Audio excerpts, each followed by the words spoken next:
Hello friends, बहुत बहुत स्वागत है आपका मेरे YouTube channel RBAS exam study में। दोस्तों, इस वीडियो के माध्यम से मैं आप लोगों को माइटोकॉन्ड्रिया इसके बारे में पूरी जानकारी दूंगी, डायग्राम और नोट्स के माध्यम से दूंगी। तो वीडियो को आप पूरा देखें, स्किप ना करें। और अगर आप मेरे चैनल को पहली बार देख रहे हैं तो प्लीज़ इसे सब्सक्राइब कर लें, बेल आइकन को भी दबा दें, जिससे मेरा जो आगे नया वीडियो आएगा उसे आप सबसे पहले देख सकें। तो चलिए दोस्तों, माइटोकॉन्ड्रिया के बारे में जानते हैं। ये माइटोकॉन्ड्रिया का डायग्राम बना हुआ है दोस्तों।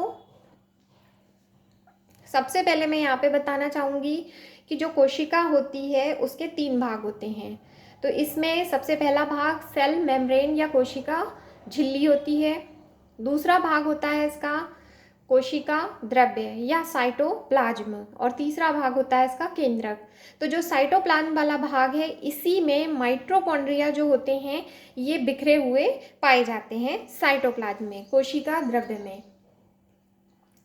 तो दोस्तों, माइटोकॉन्ड्रिया जो है ये कोशिका द्रव्य में पाई जाने वाली बहुत ही महत्वपूर्ण रचना होती है और ये साइटोप्लाज्म में बिखरी हुई पाई जाती है।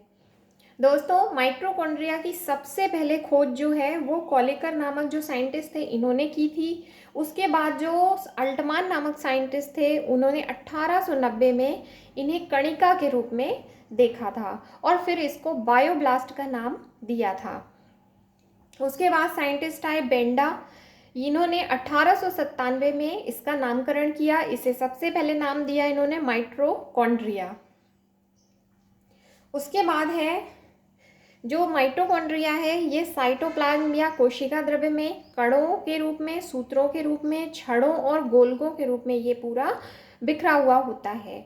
और जो माइटोकॉन्ड्रिया है इसकी एक बाहरी झिल्ली और एक अंतः झिल्ली, मतलब 2 झिल्ली इसमें होती हैं, चारों ओर से ये घिरा होता है। आप देख सकते हैं डायग्राम में आउटर मेम्ब्रेन और इनर मेम्ब्रेन, ये 2 झिल्लियों से ये घिरा हुआ होता है चारों ओर से। और दोनों झिल्लियों के बीच की जो गुहा होती है वो माइटोकॉन्ड्रियल गुहा कहलाती है। इन दोनों झिल्लियों के बीच की गुहा माइटोकॉन्ड्रियल गुहा कहलाती है। इसमें चैम्बर होते हैं, ये आउटर चैम्बर है और ये इनर चैम्बर है। अंदर का जो चैम्बर रहेगा वो इनर और अंदर बाहर का आउटर चैम्बर रहेगा।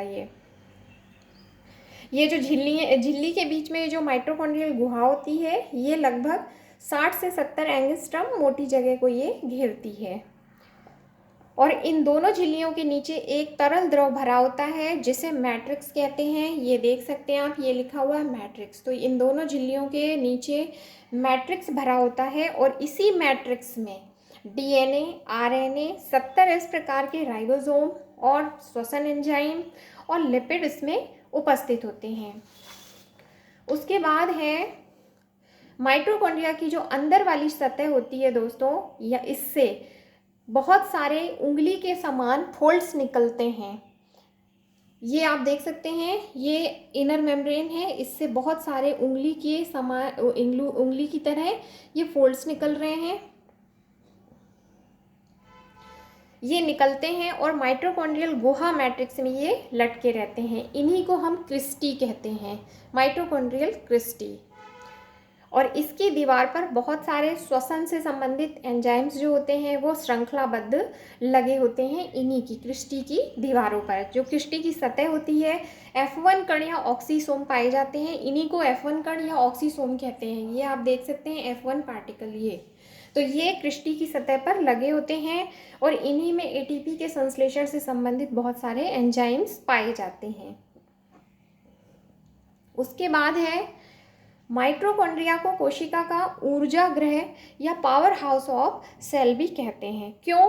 क्योंकि इसमें ईंधन का जो स्टेप वाइज ऑक्सीकरण होता है और उसी के फलस्वरूप रासायनिक ऊर्जा या इसी को ATP कहेंगे, ये मुक्त होती है।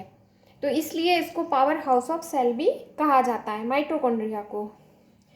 दोस्तों, 36 ATP अणु जो बनेंगे ये एक ग्लूकोज के टूटने से बनते हैं और 34 ATP जो वायवीय श्वसन होता है दोस्तों, वायवीय श्वसन के दौरान ये जो क्रेब्स चक्र चलता है, इसमें जो सभी क्रियाएं होती हैं क्रेब्स चक्र की, तो उस दौरान 34 ATP जो ये जो कण होते हैं, 34 ATP जो ऊर्जा होती है ये उसी दौरान निकलती है।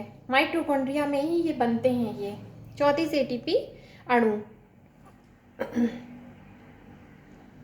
उसके बाद है श्वसन में इसकी महत्वपूर्ण भूमिका होती है किसकी, क्रिस्टी की। ये जो माइटोकॉन्ड्रिया है, माइटोकॉन्ड्रिया में पाए जाने वाले जो क्रिस्टी हैं, इन पर F1 पार्टिकल पाए जाते हैं या इन्हीं को ऑक्सीसोम कहते हैं।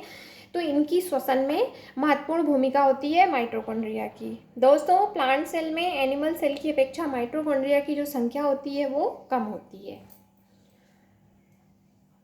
दोस्तों, अगर आपको मेरा वीडियो अच्छा लगा हो तो प्लीज़ इसे लाइक करें, शेयर करें।